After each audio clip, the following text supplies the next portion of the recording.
দর্শক স্বাগত জানাচ্ছি। দেখছেন নিটল টাটা নিউজ আর এক্সট্রা, সহযোগিতায় ক্যাম্বেন স্কুল অ্যান্ড কলেজ এবং আলোক হেলথ কেয়ার হাসপাতাল। আজকে আমরা বিএনপি চেয়ারপারসন বেগম খালেদা জিয়ার শারীরিক অবস্থা এবং বিএনপির রাজনৈতিক কর্মসূচি তার মুক্তির দাবিতে সেটা নিয়ে আলোচনা করতে চাই। আমাদের অতিথি হিসেবে আছেন জ্যেষ্ঠ সাংবাদিক এম এ আজিজ, স্বাগত জানাচ্ছি। আছেন আওয়ামী লীগের সাংগঠনিক সম্পাদক অ্যাডভোকেট আফজাল হোসেন, স্বাগত জানাচ্ছি।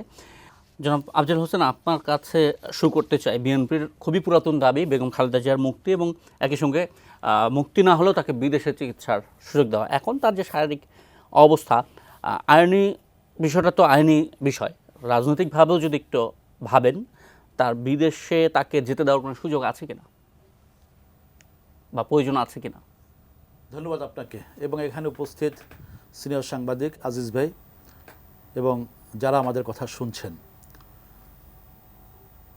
বেগম খালেদা জিয়ার চিকিৎসার ইস্যুটি এটা তো বেশ পুরাতন ইস্যু এবং আমরা বহুবার এখানে যখন টকশোগুলোয় আসি এই বিষয় নিয়ে আমরা আলোচনাটা করেছি, কিন্তু বাস্তবতা হলো যে বেগম খালেদা জিয়া তার বাসায় অবস্থান করছেন, চিকিৎসা নিচ্ছেন এবং বাংলাদেশের একটি প্রাইভেট বড় হাসপাতালে যিনি চিকিৎসা নিচ্ছেন এবং আমরা বিভিন্ন সময় তার চিকিৎসার আপডেটও পাচ্ছি, তার ডাক্তাররা বিভিন্ন সময় কথা বলছে। এখন যেটা হলো যে আইনানুগ বাধ্যবাধকতার কারণে কোনোভাবেই তাকে দেশের বাইরে পাঠিয়ে চিকিৎসা দেওয়ার কোনো সুযোগ নাই, এটা আইনে পারমিট করে না, এটা আমাদের আইনমন্ত্রী মহোদয় গতকালকেও তিনি বলেছেন। সুতরাং আমি যেটা মনে করি যে এটিকে ইস্যু না করে যেটা আইনানুগ প্রক্রিয়া, সেখানে আইনের কাছে তো সবাই সমান দৃষ্টি সেখানে। তো আমি মনে করি যে আইনের জিনিসটি যদি সেখান থেকে মানবিকতার কিছু বিষয় থেকে থাকে, সেটি তো আমাদের নেত্রী দেখিয়েছেন। বঙ্গবন্ধু কন্যা জননেত্রী শেখ হাসিনা তার ব্যক্তিগত মহানুভবতার কারণেই কিন্তু দণ্ড স্থগিত রেখে তাকে বাসায় চিকিৎসার জন্য তাকে রাখা হয়েছে এবং তিনি চিকিৎসা নিচ্ছেন। এবং এটাও তো বাংলাদেশের কোনো দণ্ডপ্রাপ্ত আসামির ক্ষেত্রে কিন্তু একটা নতুন ঘটনা, তাই না? তো সুতরাং যা কিছু করেছে এটা তো বেগম খালেদার জন্য মানবিকতার বিষয়টি, সেটা তো নেত্রীকে আমাদের নেত্রী করেছে। আর যিনি করেছেন তিনি তো তার প্রতি কী আচরণটা করা হয়েছিল, বিএনপি যখন ক্ষমতায় ছিল সেই 21শে আগস্টের গ্রেনেড হামলা করে তাকে হত্যা ষড়যন্ত্র হয়েছে না, এবং তারপরে একেবারেই কি বলে এই জজমিনের নাটক সাজানো হলো হত্যাকারীদের আড়াল করার জন্য, এবং তদন্ত কিভাবে পাশ কাটানো হলো, এবং পরবর্তীকালে তদন্তে দেখা গেল যে হত্যাকাণ্ডের ষড়যন্ত্রটি একেবারে মন্ত্রীর বাসায় হলো এবং তার সাথে একেবারে ক্ষমতার সর্বোচ্চ পর্যায় থেকে প্রশাসন, আইন প্রক্রিয়া সংস্থা থেকে শুরু করে অনেকেই জড়িত ছিল। সুতরাং এইরকম একটি ঘটনাপ্রবাহ যার জীবনের উপর দিয়ে বয়ে গিয়েছে বঙ্গবন্ধু কন্যা জননেত্রী শেখ হাসিনা, সুতরাং তিনি মানে বেগম খালেদার প্রতি একটা মহানুভব আচরণটা করেছেন। মানে এর চেয়ে আমি মনে করি যে আর কি হতে পারে। সুতরাং বিদেশে তাকে যদি যেতে দেওয়ার সুযোগ দেওয়া হয়, আইনি কাঠামো তো আসলে রাষ্ট্রপক্ষ বা আসামি পক্ষ যদি একমত হয় আইনের সুযোগ বেড়ে যায়, এটা আপনি নিজেও আমার থেকে অনেক ভালো জানেন। তাতে ক্ষতিটা কি? না, ক্ষতি লাভের তো বিষয় না, বিষয়টা হলো যে আইনি প্রক্রিয়ার মধ্যে এটি তো কোনোভাবেই পারমিট করে না, এবং এটি আমাদের আইন মন্ত্রণালয় থেকে কিন্তু বারবারই বলা হচ্ছে। আমরা যদি উদাহরণ হিসাবে দেখি, তারেক রহমান এখন লন্ডনে আছেন, তিনি আসছেন না, পলাতক বলা হচ্ছে তাকে আইনি ভাষায়।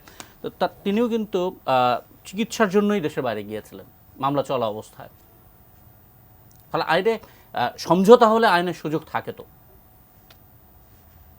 না, আমি মনে করি যে সেই সময়টা কিন্তু একটা ভিন্ন প্রেক্ষাপট ছিল, এবং চিকিৎসার জন্য বাইরে গিয়েছেন তখন মামলা চলাকালীন সময়, তাই না? মানে দণ্ড পাওয়ার আগে কিন্তু গিয়েছেন, কিন্তু এটা তো একেবারে দণ্ডপ্রাপ্ত আসামি। সুতরাং এই ক্ষেত্রে আমার মনে হয় যে ওইভাবে কোনো সুযোগ নেই।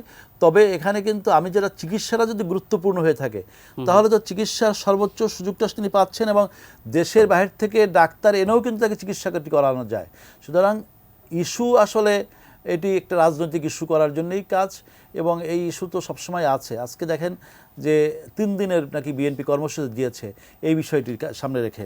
এখন আওয়ামী লীগ সরকার কাজ করে যাচ্ছে, আওয়ামী লীগকে কাজ করতে দেওয়া হবে না, বিভিন্ন বাধা দেওয়া হবে এবং বিভিন্ন সময় ধর্মকে সামনে নিয়ে আসা হয়, তারপরে গুজব সৃষ্টি করা হয়, দুর্নীতিকে সামনে নিয়ে আসা হয়, ভারত বিরোধীদেরকে সামনে নেওয়া হয়, নানাবিধ কাজ করেই কিন্তু সরকারের বিরুদ্ধে এক এক ধরনের কিন্তু একটা অবস্থান তৈরি করা হয়। কিন্তু আমরা যেটা মনে করি যে সরকার তার সঠিক পথেই আছে এবং দেশের মানুষের জন্য কাজ করে যাচ্ছে এবং বেগম খালেদা জিয়া বলেন অথবা দেশে আইনের শাসন বলেন সেটি কিন্তু এই মুহূর্তে আছে। কারণ এই তো সেই বাংলাদেশ, জাতির পিতা বঙ্গবন্ধু শেখ মুজিবুর রহমানকে সপরিবারে হত্যা করা হয়েছে, তারপর ইন্ডেমনিটি অধ্যাদেশ দিয়ে হত্যাকে বিচারকে রহিত করা হয়েছিল।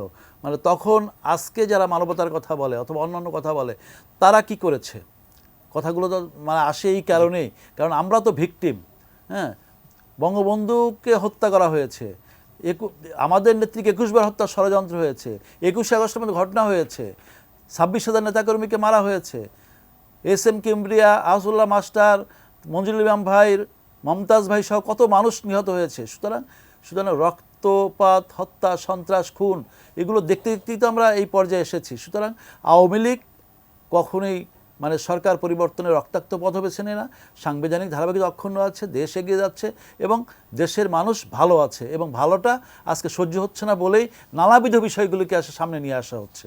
সুতরাং এটি আমি মনে করি একটা ইস্যু, এই ইস্যু করে কোনো লাভ নাই এবং তার চেয়ে বিএনপির মনোনিবেশ করা উচিত তাদের নেতৃবৃন্দকে যে কোর্ট কাছারিতে আইনের কীভাবে সহযোগিতা বেগম খালেদা জিয়া পেতে পারে সেই জায়গাটি করা। কারণ বেগম খালেদা জিয়ার দীর্ঘ বছর কিন্তু এক ধরনের পলায়ন প্রবৃত্তি মানসিকতা নিয়ে মানে তিনি কোর্টেই যান নাই। এই মামলা কতবার মানে রায় মানে ডেট পড়েছিল কিন্তু জাননি, কিন্তু সেই গাফিলতি কার? সেই গাফিলতি তো বিএনপি যারা আজকে বড় বড় কথা বলে, যেসব অ্যাডভোকেট সাহেবরা বিএনপির, তারা কিন্তু মানে এই বেগম খালেদা জিয়াকে আইনি সহায়তা তারা দিতে কিন্তু সেইভাবে পারে নাই। এটা কিন্তু তাদের ইন্টারনাল যে দুর্বলতা, এটা আমি আজকে বলবো। আমি কিছু বিষয় প্রশ্ন করবো। আপনি বলেছেন দেশের মানুষ ভালো আছে, এটা একটু শুনতে চাবো কতটা ভালো আছে। আপনি বলছেন দুর্নীতিকে ইস্যু করা হচ্ছে, দুর্নীতি তো আসলে ইস্যু হয়ে আছে, এটা নিয়ে আরও বিস্তারিত নিশ্চয় শুনবো। একটু জনাব এম এ আজিজ আপনার কাছে প্রথম প্রশ্নটা এরকম যে বিএনপি চেয়ারপারসনের শারীরিক অবস্থান এখন যা আছে, তার বিদেশে পাঠানোর চেষ্টা এবং মুক্তি এর দাবি এবং সরকার অনমনীয় এই জায়গায়, রাজনৈতিক মেসেজটা কি দাঁড়াচ্ছে মানুষের কাছে? দেখেন, আফজাল ভাই পলিটিশিয়ান, আমি প্রফেশনাল, হয়তো দৃষ্টিভঙ্গি একরকম হবে না। মানবিকতা তো উড়ায় দেওয়া যাবে না, কারণ মৌলিক মানবাধিকার আমাদের সংবিধানে লেখা আছে। সুতরাং মানবাধিকার, মানবিক সমাজ গড়ে তোলা রাজনীতিবিদদের দায়িত্ব, মানবিক সমাজ, এটা কিন্তু সংবিধানে আছে। এখন বেগম জিয়ার ইস্যু আছে, অ্যাজ এ প্রফেশনাল আমি বলবো ফৌজদারি কার্যবিধিতে আছে, কেউ যদি শিশু হয়, কেউ যদি নারী হয়, কেউ যদি বয়স্ক হয়, কেউ যদি অসুস্থ হয়, তিনি জামিন পেতে পারেন।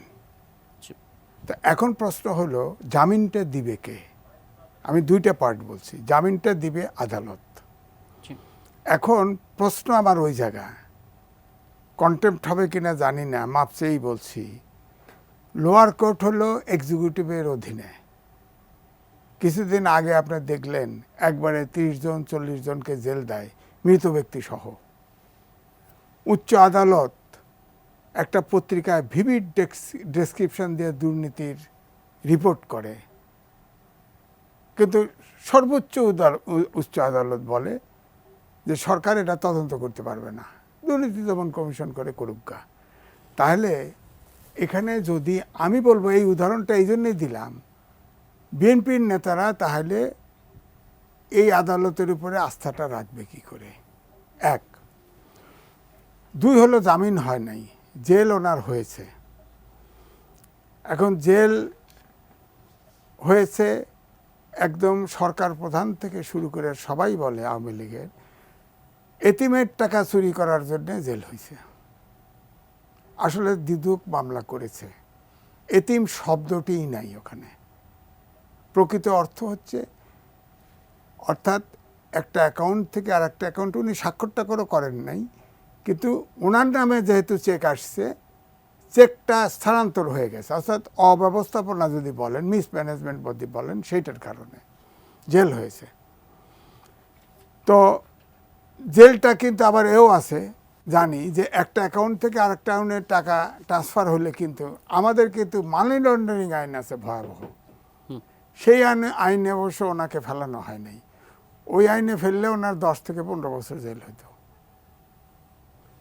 এখন এই দেশে এখন তো জানেন হাজার হাজার কোটি টাকা, জেলার সমান জায়গা দখল, দুর্নীতির কোনো অনন্ত নাই। উনি টাকাটা তো মেরে খায় নাই, একটা অব্যবস্থার কারণে ওনার বিরুদ্ধে কেস করা হয়েছে। যখন বলা হয় এতিমের টাকা মেরে খেয়েছেন, তখনই কিন্তু মানুষ মনে করে এটা প্রতিহিংসা চরিতার্থ করা হচ্ছে। যেমন আফজাল ভাই আমার কলিগ ছিলেন শ্রদ্ধ, তিনি অনেকগুলো হত্যার, এটা সত্য, বঙ্গবন্ধু পরিবার সহ হত্যা করেছে, 21 গ্রেনেড হামলা, প্রধানমন্ত্রীকে অনেকবার হত্যা করার চেষ্টা করা হয়েছে, সত্য। কিন্তু যখন এই আলোচনার এটার সাথে রেফারেন্স আনা হয়, তখনই মনে হয় যে ওইটার প্রতিশোধ এটা দেওয়া হচ্ছে।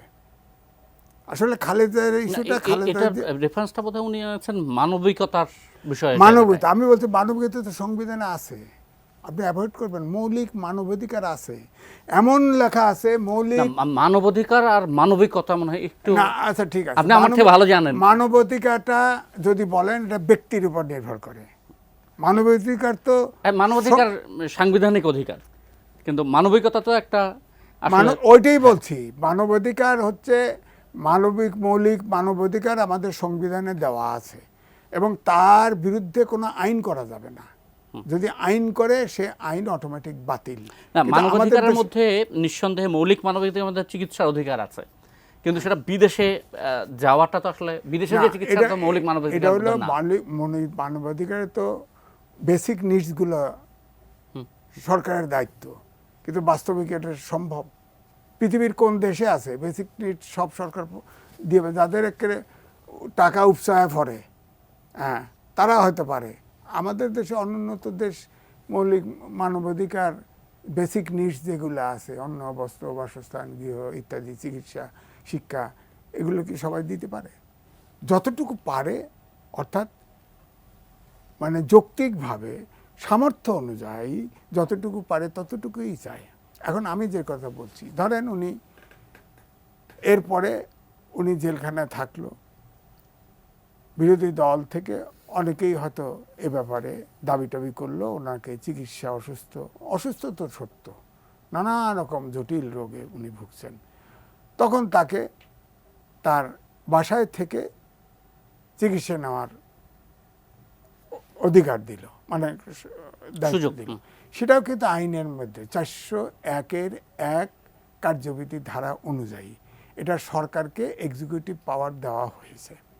এবং সেই আইনে বলা আছে যে যার যে জেল হোক বা অভিযুক্ত, তার আংশিক অথবা সম্পূর্ণ অথবা যিনি মানে দণ্ডপ্রাপ্ত, তার ইচ্ছা মাফিক পর্যন্ত এটা সরকার এটা দিতে পারে।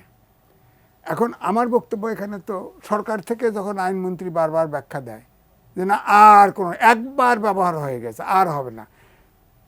রাষ্ট্রপতি যে অনেক ফাঁসির আসামি যে মৌকুব করে দেয়, এটা তার আইনের মধ্যেই দেয়। তাহলে একবার মৌকুব আপনাকে করে দিলে আর দেওয়া যাবে না? হ্যাঁ, এটা তো আমরা লেম্যান হিসেবে, আমরা আইনবিদ না। আইনমন্ত্রী, আমার যতটুকু অভিজ্ঞতা, আইনমন্ত্রীকে আমিও একাধিকবার এই প্রশ্ন করেছি বিভিন্ন স্থানে। উনি বলেছেন যে এখন যে ধারাটিতে ওনাকে বাসায় থেকে চিকিৎসার সুযোগ দেওয়া হচ্ছে, সেটি যদি ওনারা বাতিল করেন, পরিবারের পক্ষ থেকে বলা হয় এখন যে সুবিধাটা পাচ্ছেন সেটা বাতিল করে দেন, তারপরে তারা নতুন সুবিধার জন্য আবেদন করতে পারবে। এই প্রক্রিয়াটির কথা বলেন। আগে অন্য আরেকবার দেওয়া যাবে না, এই কথাটি উনি অনেকবার অনেক রকম কথা বলছে। একবার বলছে যে উনি জেলে যাক, তারপরে আবার নতুন, হ্যাঁ, মানে উনি এটাই বলেছেন যে এখন যে বাসায় না হলে প্রেসিডেন্টের কাছে মার্সি পিটিশন করুক। মার্সি পিটিশন করা মানে দায় স্বীকার করা, এটা নিয়ম, হ্যাঁ, এরকমও বলছে।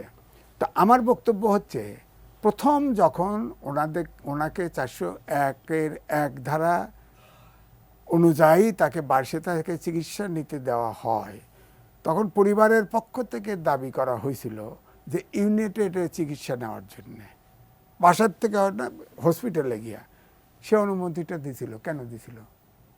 দেওয়াই যদি না যায় দিল কেন?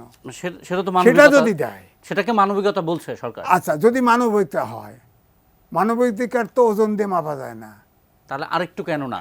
সেই মানবাধিকারটা এখন তাকে আপনি দেখেন তার নানান প্রবলেম, এখন স্পেস মেকার বসানো হয়েছে, সে কোনো মেটালের পাশ দিয়ে চলতে পারবে না। জনাব এম এ আজিজ, আমি আপনার তো কথা তাহলে বলেছি, সে ওইটুক মানবিকতা বিদেশে পাঠায় আমার দিলে প্রশ্ন এখন অসুবিধা কি? জনাব আফজাল হোসেনের কাছে, যে মানবিকতা যদি একবার দেখাতে পারেন তাহলে মানবিকতা আরেকবার আরেকটু বড় পরিসরে দেখাতে সমস্যা কি? উত্তরটা আমি একটা বিরতির পর শুনতে চাই। দর্শক, নিউজ টাটা নিউজ আর এক্সট্রা দেখছেন, সহযোগিতা ক্যাম্বেন স্কুল অ্যান্ড কলেজ এবং আলোক হেলথ কেয়ার হাসপাতাল। একটা বিরতি নিয়ে ফিরছি।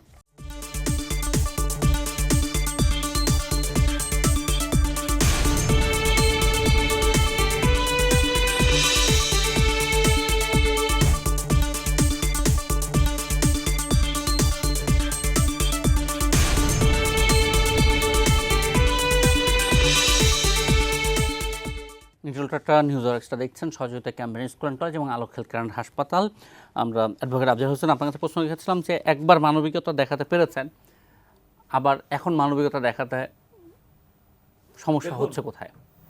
বেগম খালেদা জিয়া সিনিয়র সিটিজেন, মানে রাজনীতিতে তার ক্ষমতায় সময় যে সব ঘটনা প্রবাহ ঘটেছে এবং বঙ্গবন্ধুর হত্যাকাণ্ড, 21শে আগস্ট, আমাদের নেত্রীকে 21 বার হত্যা ষড়যন্ত্র, নানাবিধ বিষয়, আমাদের নেতাকর্মীদের হত্যা, সমস্ত কিছু বাদ দিয়েও বললাম যে যেহেতু উনি চিকিৎসাধীন অবস্থায় আমি কোনো কথারই আর বাড়াবো না। এই ক্ষেত্রে আমি মনে করি যে সমস্ত বিষয়গুলি আইনানুগভাবেই ফয়সালাটা হওয়া উচিত এবং তাদের নেতাকর্মী তারা মাঠে এভাবে কথা বলে মাঠ গরম না করে, রাজনীতির একটা খোরাক তৈরি না করে, এটা দিয়ে রাজনীতি করা যাবে না। বেগম খালেদা জিয়ার চিকিৎসার ইস্যু নিয়ে আর যা হোক বিএনপি মাঠ ঘোলা করতে পারবে না। কারণ একটা প্রশ্ন আমি করতে চাই, একটু মানে বেয়াদবি নেবেন না, তাহলে কি নিয়ে রাজনীতি করা যাবে? না, কি নিয়ে রাজনীতি করবে সেটা বিএনপি নিজেরাই ভালো বোঝে, কারণ রাজনীতি তো মানুষের নিয়ে, মানুষকে সাথে নিয়ে, মানুষের জন্য।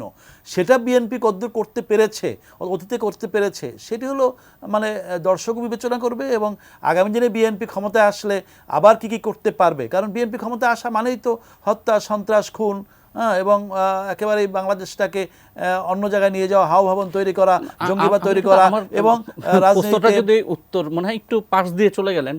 মানে মানবিকতা একবার দেখিয়েছেন, জেলখানা থেকে তাকে বাসা থাকার সুযোগ দিয়েছেন চিকিৎসার জন্য, মানবিকতা দেখে, এটা বারবার বলা হয়েছে সরকারের পক্ষ থেকে। প্রধানমন্ত্রীর মানবিকতা দিয়েছি যে বিষয়টা মানবিকতার মানে আইনের কাছে তো মানবাধিকতা কোনো শব্দ নাই, তারপরও যতটুকু মানবাধিকতা দেখানো হয়েছে আইনি প্রক্রিয়ায় দেওয়া হয়েছে, কিন্তু মানবিক কারণে দেওয়া হয়েছে, এবং সেই আইনি প্রক্রিয়াই বের করতে হতে পারে না। আমি মনে করি এইটি আমাদের টকশোতে বসে আমরা কিন্তু বেগম খালেদা জিয়ার মানবিকতার বিষয়টি কোন পর্যায়ে গেলে উনি মানবিকতা ফিল করবেন এটা আমরা এখানে বসে বলতে পারবো না। সমস্ত বিষয়গুলো ফয়সালা করতে হবে বিএনপির একেবারে তাদের নেতাদের এবং তাদের কর্মীদের, তারা যে আইনানুগভাবেই এটা ফয়সালা করুক, সেই ক্ষেত্রে আমাদের কোনো বাধা নাই। বেগম খালেদা জিয়া আইনের সে সুবিধা নিয়ে তিনি বের হয়ে আসবেন, এটা তো আমাদের কোনো এখানে তো আটকে রাখার কোনো কারণ নাই। আমরা সুযোগটা নিয়েছেন, এটা তো নির্বাহী আদেশেই পেয়েছেন, অর্থাৎ সরকারের পক্ষ আইন মন্ত্রণালয় সুযোগ করে দিয়েছে বা স্বরাষ্ট্র মন্ত্রণালয়ের মাধ্যমে আবেদন হয়েছে, এটা তো আরেকটু বাড়ানোর সুযোগ থাকতেই পারে না। এটি আমি মনে করি যে এটি আপনি যেহেতু আমাদের উপরে ছেড়ে দিলেন, আমি সিদ্ধান্তটা তো রাজনৈতিক। আমি আমি আমি আমি কিভাবে বলবো, এটা যেহেতু এই লিগ্যাল প্রসেসটা আইনমন্ত্রী অথবা আইন মন্ত্রণালয় দেখেন নির্বাহী বিষয়টা, সুতরাং সেই জায়গা থেকে সর্বোচ্চ যেটা করা হয়েছে সেটা তো ওনারা করছেন, এর বাইরে আর করা সম্ভব না বলেও তারা জানিয়ে দিয়েছেন। সুতরাং এই ক্ষেত্রে আমার জায়গা থেকে আমি কিন্তু নতুন কোনো আইডিয়া অথবা নতুন কোনো কিছু আমি বলতে পারবো, আপনাদেরকে সহযোগিতা করতে পারবো না। কারণ আজিজ ভাই তার যদি কোনো পথ থাকে বাতলে দিতে পারে বিএনপিকে, কারণ দেখি উনি কি বলে। জি আজিজ, না, আমি বাতলে দিচ্ছি এটাই যে লাদেনের সারা বিশ্বে বেঁচে থাকতে লাদেনের বক্তব্য প্রচার করা হতো, বাংলাদেশের মিডিয়াও করতো, কিন্তু তারেক রহমানের লাদেনের চাইতে অন্তত ভয়ঙ্কর না, বাংলাদেশে তার প্রচার করা যাবে না, এটা কোর্ট বলে দিয়েছে এবং মিডিয়া তা প্রচার করে না। এখানেই আমার প্রশ্ন হচ্ছে যে নির্বাহী আদেশে 401-এর কার্যবিধিতে তাকে বাসায় থেকে চিকিৎসা নেওয়ার কথা বলছে, সেখান থেকে বাইরে যে ইউনাইটেডে চাকরি চিকিৎসা এবং এবার কেয়ারে এখন চিকিৎসা নেয়। এখন তার যে রোগের এবং বয়সের যে পরিমাণ, তাকে তো বলাই আছে 401 আইনে শর্ত দিয়ে যদি মানে, অর্থাৎ যাকে শর্ত দেওয়া হবে বাইরে দেওয়ার জন্য সে যদি মানে, অথবা তার শর্ত যদি সরকার মানে, এটা কিন্তু ভাইস ভার্সা, জি এককভাবে মানে এখানে একটা বোঝাপড়া হতে হবে। হ্যাঁ, তাকেও যদি বিদেশে চিকিৎসার জন্য এই সিচুয়েশনে পাঠায়, তাতে তো রাজনৈতিক সমস্যা হওয়ার কথা না। জি। কারণ তারেক রহমানকে যেমন প্রচার বন্ধ করে দিয়েছে, তাকে একটা শর্ত দিয়ে বন্ধ করে দিলেই হয়, তাকে সেরেফ চিকিৎসার জন্যই পাঠাইলেই হয়, সমস্যা তো নাই। কিন্তু এই ক্ষেত্রে বিএনপির যে একেবারে অনেক প্রতিষ্ঠা আইনজীবী আছেন, ব্যারিস্টাররা আছেন, তারা কিন্তু নিশ্চুপ, তারা কিন্তু এ ব্যাপারে সেইভাবে কিন্তু কোনো কথা বলছেন না। সুতরাং মানে আমি তো মনে করি যে তারা যদি এই বিষয়টি তারা আমলে নেন, সেখানে তো তারা কথা বলতে পারেন, সর্বোচ্চ আদালত আছে।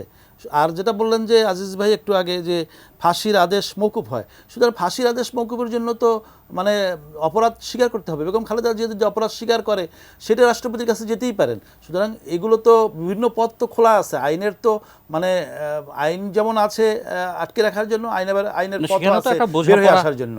সেখানেও তো বোঝাপড়া থাকে, এই সাজা মওকুফের ক্ষেত্রেও তো একটা বোঝাপড়া থাকে। সাদা মওকুফ তো তাদের ব্যাপার, রাষ্ট্রপতির এখতিয়ার, মহামান্যের এখতিয়ার, কিন্তু তারপরেও তো একটা, আমি বলছি রাষ্ট্রপতি যে মাফ করে সেটাও কিন্তু একটা প্রসেস করে প্রেসিডেন্টের টেবিলে যায়, সেটা অনুমোদিত হয়, হোম মিনিস্ট্রি হয়ে প্রসেস করে যায়, তাই তো?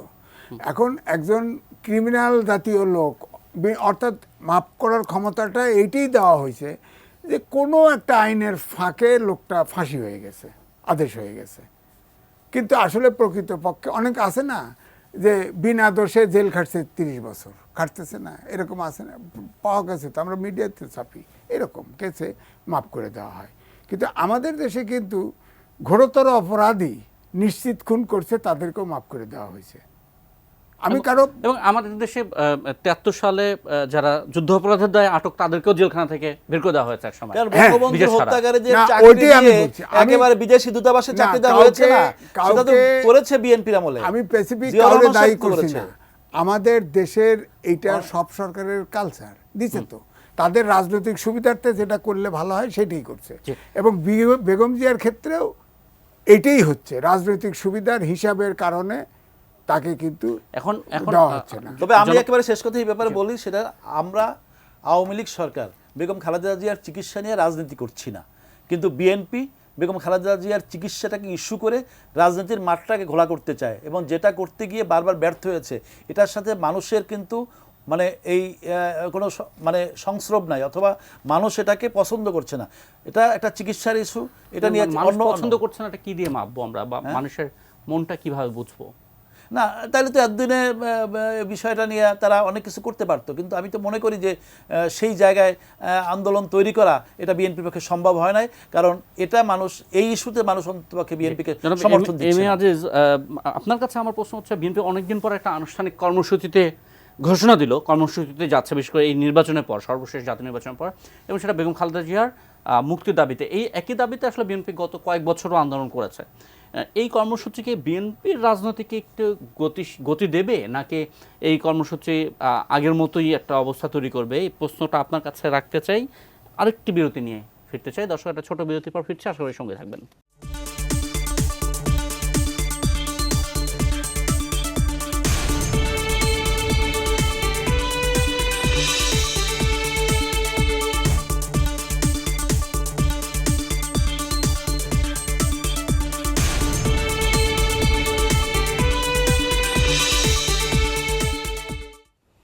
নিটল টাটা নিউজ আরেস্টটা দেখছেন, সহযোগিতায় ক্যাম্পেন স্কোয়ার কলেজ এবং আলোক হেলথ কেয়ার হাসপাতাল। জনাব ইমরান আজিজ, আপনার কাছে প্রশ্ন করছিলাম, বিএনপি নতুন করে কর্মসূচি দিল, সেটা নিয়ে শুনবো। তার আগে দর্শকদের কেউ যদি টেলিফোন লাইনে থেকে থাকেন, তার প্রশ্ন বা মন্তব্য শুনতে চাই। দর্শক নাম বলে সরাসরি দুজন অতিথির যে কারোর কাছে প্রশ্ন করতে পারবেন।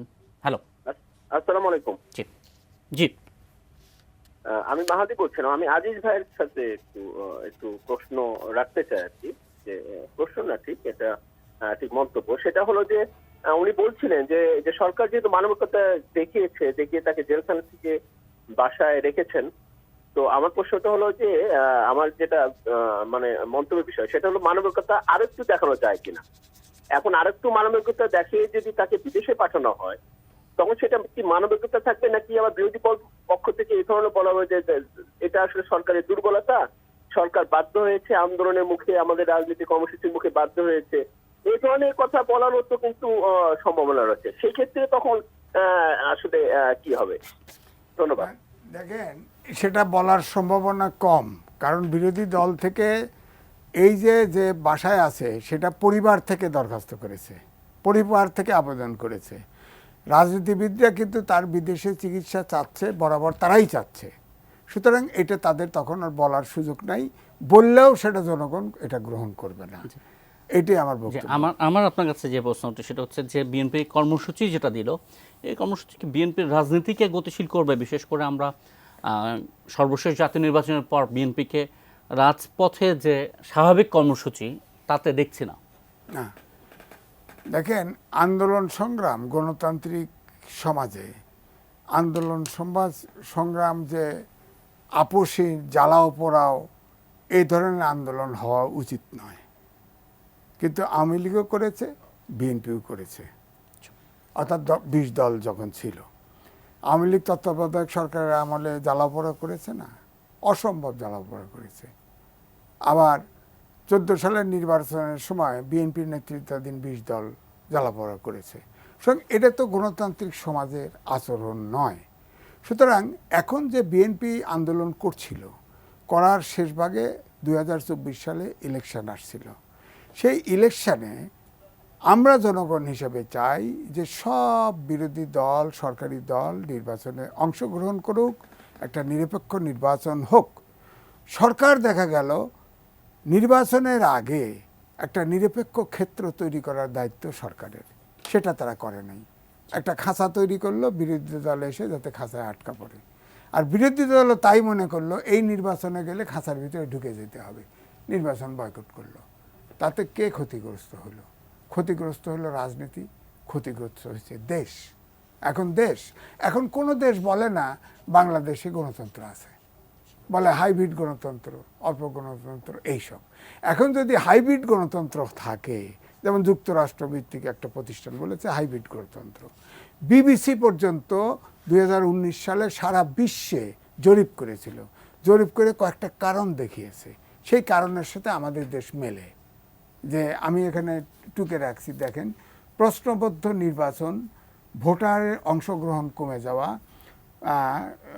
আপনার সংসদ প্রায় একদলীয়, দুর্নীতি বেড়ে যাওয়া, মত প্রকাশে ভয়।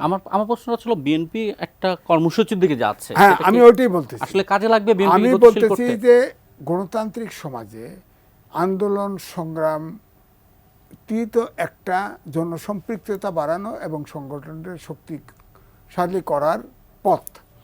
এখন আন্দোলন করার অনেক ইস্যু এখন বাংলাদেশে আসে, তারা সেই আন্দোলন করতে পারে।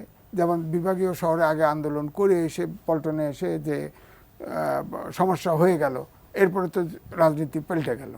আবার 2014 সালের যে আন্দোলনটা হলো, আমরা যে 3টা কর্মসূচি দেখছি, শনিবার, সোমবার, বুধবার, তিনটাই বেগম খালেদা জিয়ার মুক্তির দাবিতে। এই দাবিতে উনি বলছেন, আফজাল ভাই বলছেন যে এই দাবিতে সাধারণ মানুষের সমর্থন বা এই আন্দোলনটা জমানো, এটা বিএনপি অতীতেও পারেনি। দেখেন, এই দেশে কোনো জরিপ নাই, আগে হইতো, পত্রিকা করতো, মিডিয়া করতো, এখন সেই পরিস্থিতি নাই। এমন একটা ভয়ের সিচুয়েশন এই বেনজিররা করে দিয়ে গেছে, এখন তার ভুক্তভোগী কিন্তু সরকার। এখন এই জরিপটা থাকলে বলতে পারতাম। এখন যদি আমি বলি যে এটার সমর্থন আছে, আফজাল ভাই সাথে সাথে করবে, করতে পাইলেন। আফজাল ভাই বললে, দর্শক বললে করতে পাইল। তো সুতরাং জরিপ তো নাই, জরিপ ছাড়া তো হয় না। তবে এটা ঠিক যে বেগম জিয়ার জন্য যে মুক্তি চায়, এটা এখন জনগণ চায়, কারণ মানুষের ভিতরে একটা ধারণা তৈরি হয়েছে, এটা তাকে আসলে ভার্চুয়ালি মামলা প্রধান কথা নয়, তাকে গৃহবন্দী করে রাখা হয়েছে এবং এও মনে করে অনেকেই, অধিকাংশই, যে এটা প্রতিহিংসার কারণে তাকে আটকায় রাখছে। নইলে সে বিদেশে চিকিৎসা দিতে চায়, সেটা দিলে তো নিরাপদ হয়ে যায় সরকার, সেটা দেয় না কেন?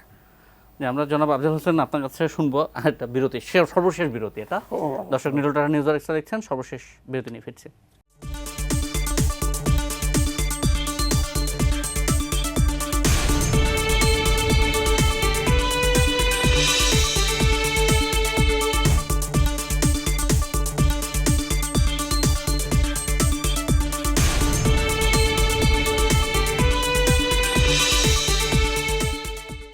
একটা নিউজ এক্সট্রা দেখছেন, সহযোগিতা ক্যাম্বেন স্কুল কলেজ এবং আলোক হেলথ কেয়ার হাসপাতাল। আমরা আলোচনা একবার শেষ পর্যায়ে আছি। জনাব এম এ আজিজ বলছিলেন যে বিএনপি যে কর্মসূচি দিচ্ছে, সেই কর্মসূচি উনি বলছেন মাপার জরিপ করার উপায় নেই, কিন্তু এই কর্মসূচিটা কাজে লাগবে, উনি ওরকম একটা ধারণা দিয়েছেন। জনাব আফজাল হোসেন, শুনেন, বিএনপির কর্মসূচি হলেই কিন্তু মানুষ এক ধরনের আতঙ্কিত হয়। কারণ বিএনপি এর আগে যখন কর্মসূচিগুলো দিয়েছে তখন কিন্তু এই যে 28 তারিখের যে কর্মসূচিটা দিয়ে বিএনপি কে পুলিশ মারলো, বিচারপতির বাড়িতে হামলা করলো, নানাবিধ কাজ করে বিএনপি একেবারেই একটা মানে তারপর হঠাৎ করে তারা স্থান ছেড়ে পালিয়ে গেল। এখন সেই জায়গা থেকে বিএনপি আবার নিজেদের ঘর গুছানোর চেষ্টা করতেছে। আমি মনে করি যে রাজনীতিতে কর্মসূচি থাকবে, তারা করতেই পারে, কিন্তু কোনো রকমের বিশৃঙ্খল কর্মসূচি এটা কিন্তু কোনোভাবে মানে সরকার সহ্য করবে না, আইন প্রক্রিয়া সংস্থা কিন্তু বিষয়টা আমলেই নেবে। এখন যেটা হলো যে আজিজ ভাইয়ের শেষ কথা, যে প্রতিহিংসার রাজনীতি, এখন প্রতিহিংসার রাজনীতি, আওয়ামী লীগ তো প্রতিহিংসার রাজনীতি কখনোই করে না, বরং প্রতিহিংসার রাজনীতির শিকারটা আওয়ামী লীগ হয়েছে। কারণ এই যে গণতন্ত্রের কথা নিয়ে আজকে অনেকেই সবক দিচ্ছে আওয়ামী লীগকে, জাতির পিতা বঙ্গবন্ধু শেখ মুজিবুর রহমানের তার নেতৃত্বে যে স্বাধীন সার্বভৌম বাংলাদেশ এবং যেটি গণতান্ত্রিক বাংলাদেশ, কল্যাণমুখী বাংলাদেশ, আধুনিক বাংলাদেশের যাত্রাবার্তা শুরু হয়েছিল, সেই গণতন্ত্রটা হোঁচট খাইল কেন? বঙ্গবন্ধুকে হত্যা করা হলো 75 সালে, এবং এরপরে হানা ভোট উৎসব হলো, ভোট ব্যবস্থাকে ধ্বংস করা হলো, কারফিউ গণতন্ত্র, এবং বাংলাদেশে এর পরে মানে একেবারে মানে রক্তাক্ত পথে ক্ষমতার পরিবর্তন, এবং সেই পরিবর্তনটা দীর্ঘ বছর সামরিক শাসনের গর্ভে জন্ম নেওয়া রাজনৈতিক দল বিএনপি, জাতীয় পার্টি, তারই প্রতিভূ হিসেবে বেগম খালেদা জিয়া, এই দীর্ঘ সময়টা চললো। সুতরাং এর পরে আওয়ামী লীগ ক্ষমতায় আসলো জনগণের আস্থা, বিশ্বাস, ভালোবাসা নিয়ে, এবং এরপরে সেই দলটা মানে কাজ করে যাচ্ছে। এখন সেই কাজটা পছন্দ হচ্ছে না আর কি। এখন গণতন্ত্র মানে কি জঙ্গিবাদ? গণতন্ত্র মানে কি সাম্প্রদায়িকতা? গণতন্ত্র মানে কি 21শে আগস্ট? গণতন্ত্র মানে কি 21 বার বঙ্গবন্ধু কন্যা জননেত্রী শেখ হাসিনা হত্যা করা? সুতরাং বাংলাদেশে এই ব্যবস্থাটাই হচ্ছে। সুতরাং এখানে আমরা বলতে চাই যে এই যে হত্যা, সন্ত্রাস, খুন, রক্তাক্ত পথ, সেই জায়গা থেকে মানে বিএনপির রাজনীতি যে বের হয়ে আসতে পারে সেটা জাতির জন্য মঙ্গল, কিন্তু আমি বারবার বিএনপি ওই জায়গাটা ঘুরপাক খাচ্ছে, এবং সেটা ঘুরপাক খাচ্ছে বলেই সেদিন হঠাৎ করে বিএনপির মহাসচিব তাকে বলতে শুনলাম যে তাদের জোটের মধ্যে যারা, তাদের একটা সমাবেশে, যে তাদের সকলের শত্রু নাকি আওয়ামী লীগ। এখন আমি বাংলাদেশের রাজনীতির এই সংকটটা মনে করি যে শত্রু জ্ঞান করা। আওয়ামী লীগ তো অন্যদের শত্রু মনে করে না, আমরা আমাদের শত্রু মনে করি কি, যে অশিক্ষা, আমরা শত্রু মনে করি দারিদ্রতা, আমরা শত্রু মনে করি সাম্প্রদায়িকতা, আমরা শত্রু মনে করি বাংলাদেশ বিরোধী অপশক্তি, যারা জঙ্গিবাদ, মৌলবাদ, অথবা যারা বাংলাদেশটাকে গণতান্ত্রিক পথে নিয়ে যাচ্ছে সেই জায়গা থেকে, এবং দুর্নীতিকেও আমরা শত্রু মনে করি। এখন যেটা হলো যে এই জায়গা থেকে আমরা বেরিয়ে মানে আমরা বাংলাদেশটাকে বঙ্গবন্ধুর যে স্বপ্নের বাংলাদেশ, সেই জায়গায় নিয়ে যেতে চাই। এখন ভয়ের সংস্কৃতি যদি বলেন, ভয়ের সংস্কৃতি একটা সময় ছিল। বঙ্গবন্ধু কন্যা জননেত্রী শেখ হাসিনা 81 সালে যখন বাংলাদেশে আসেন, তখনই ছিল বাংলাদেশে ভয়ের সংস্কৃতি। কারণ হত্যা, সন্ত্রাস, খুন এবং বাংলাদেশের রক্তাক্ত পথে ক্ষমতা পরিবর্তন, সেই যে ভয়ের সংস্কৃতি, সেই জায়গায় তো বাংলাদেশ নাই। এখন সাংবিধানিক পন্থায় সরকার পরিবর্তন হচ্ছে। এখন নির্বাচন নিয়ে এখন বিএনপি নির্বাচন আসছে না, সেটি বিএনপির হয়তো কোনো ভুল থাকতে পারে, কিন্তু আমাদের তো মনে করি যে আওয়ামী লীগ রাইট ট্র্যাকে আছে, এবং বঙ্গবন্ধু কন্যা জননেত্রী শেখ হাসিনার নেতৃত্বে কে আসলো না আসলো সে বিষয় না, বিষয়টা হলো যে আমরা গণতান্ত্রিক ধারাবাহিকতা অক্ষুণ্ণ রাখতে চাই। জনাব আফজাল হোসেন, অনেক ধন্যবাদ। জনাব এম এ আজিজ, শেষ 30 সেকেন্ড যদি কিছু যোগ করেন। শেষ কথা হচ্ছে যে এখানে আরেকজন বিএনপির থাকলে আফজাল ভাইয়ের কাউন্টার ওভাবেই দিত। অর্থাৎ এইটা এখন দেশ 53 বছর স্বাধীন হয়েছে রক্ত দিয়ে, এখন এটার ইতি টানা দরকার, সেই রাস্তা বের করানো দরকার। জাতীয় ইস্যুগুলোতে আমরা একমত হতে পারি না, খুবই দুঃখজনক। ভারতে দেখেন নরেন্দ্র মোদীর মতো কট্টর মৌলবাদী ক্ষমতায়, তারপরেও সে চেষ্টা করছে নির্বাচনটা, কিন্তু এদিক সেদিক করতে পারে নাই। ভোটাররা ঠিকই ভোট দিয়েছে, ভোট ঠিকই গণনা হয়েছে, কিন্তু আমাদের দেশে সেই পরিস্থিতি নাই। সুতরাং আমি দুটো উদাহরণ শুধু দিতে পারি। একটা হলো ঐক্যের স্বার্থে, সেখানে হয়তো আফজাল ভাই একমত হবে না। ম্যান্ডেলাকে 27 বছর এক দ্বীপের ভিতরে রাখা হয়েছিল। তখনকার প্রেসিডেন্ট সাদা, ওটা হোয়াইট এবং ব্ল্যাকের দ্বন্দ্ব। ডি ক্লার্ক হোয়াইট প্রেসিডেন্ট ছিল, তাকে 27 বছর জেলে রাখছিল। জেল থেকে বেরিয়ে ডি ক্লার্কের সাথে বৈঠক করে ট্রুথ অ্যান্ড রিকনসিলিয়েশন কমিশন করে যত দেশের ক্ষত আছে যার যারটা স্বীকার করে এটার সমাপ্তি টেনে জাতিকে ঐক্যবদ্ধ করেছিল। আর দ্বিতীয়ত ভারতে এখনও তারা তো ওইভাবে আমাদের মতো রক্ত দিয়ে দেশ স্বাধীন করেনি, তারপরেও দিল্লির লালকেল্লাতে তাদের স্বাধীনতায় যারা অবদান রেখেছে প্রত্যেক সপ্তাহে প্রত্যেকটা ব্যক্তিকে স্মরণ করে। কিন্তু আমাদের দেশে সেই পরিস্থিতি নাই, কারণ আওয়ামী লীগ করলেই মুক্তিযোদ্ধা, আওয়ামী লীগের বিরুদ্ধে করলেই রাজাকার। এই জায়গার থেকে বেরোতে হবে। অর্থাৎ এই দুটো পথ যদি নেয়, আমার কথা হলো সত্য, 21শে গ্রেনেড হামলা হয়েছে, 71-এ 15ই আগস্টে বঙ্গবন্ধুর সপরিবারে, এটা তো নির্মম, এতে তো কোনো সন্দেহ নাই। এটা তো দায়, যিনি দায়িত্ব তাকে স্বীকার করতে হবে। স্বীকার করে তার এখন জেল দিবে না ফাঁসি দিবে, যা করে শেষ করতে হবে। আমার কথা হলো জাতিকে ঐক্যবদ্ধ করতে হবে। আজকের আলোচনা এখানে শেষ করছি। দর্শক, আপনাদের ধন্যবাদ এবং দুজন অতিথি আপনাদের ধন্যবাদ সময় দেওয়ার জন্য। নিটুল টাটা নিউজ এক্সট্রা দেখছিলেন, সহযোগিতা ছিল ক্যাম্বেন স্কুল অ্যান্ড কলেজ এবং আলোক হেলথ কেয়ার হাসপাতাল। ভালো থাকবেন।